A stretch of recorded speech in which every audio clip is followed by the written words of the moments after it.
பிதா சுதன் பரிசுத்தாவின் பெயராலே ஆமேன்.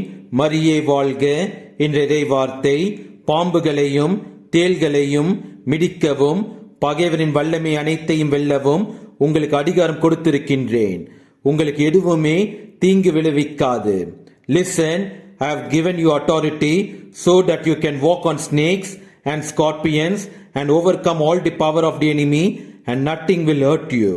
லூக்கா நற்செய்தி அதிகாரம் 10 வசனம் 19. நம் கடவுள் இயேசு கிறிஸ்துவின் மீது விசுவாசம் வைத்து நாம் செயல்பட்டால் இந்த உலகத்தில் எவ்வளவு பெரிய தீய சக்திகளாக இருந்தாலும், எவ்வளவு பெரிய ஆள்பலமும் பணபலமும் படைத்திருந்தாலும் அஞ்ச வேண்டிய தேவையே இல்லை. நீங்கள் கலக்கமும் சந்தேகமும் படாமல் நம் கடவுள் இயேசு கிறிஸ்துவின் மீது உண்மையான விசுவாசம் வைத்து செயல்பட்டு பாருங்கள். எல்லா எதிர்ப்புகளையும் தகர்த்தெறிவீர்கள். உங்களிடத்தில் கடவுள் இயேசு கிறிஸ்துவின் வல்லமை இருப்பதை அவர்கள் உணர்ந்து உங்களை எதிர்த்து நிற்பவர்கள் அஞ்சுவார்கள். இயேசுவுக்கே புகழ். மரியே வாழ்க. ஆமேன். ஆரோக்கிய தாயே அம்மா அம்மா உந்தன் அருட்பதம் நாடி வந்தோம். மயங்கிடும் மனதினில் மரியே என் அன்னையே இறையருள் நீரையச் செய்வாய்.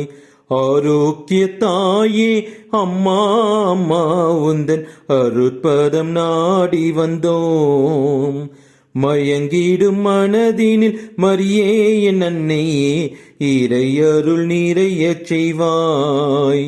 சங்கீதம் பொங்கும் சந்தோஷ வேளையிலே பொங்கும் மனம் தினம் கொண்டாடும் மாதவமே.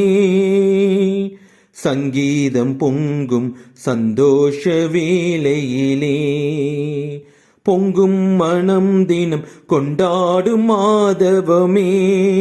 உன்னைத்தான் நம்பித்தான் உலகதை உனக்களித்தான்.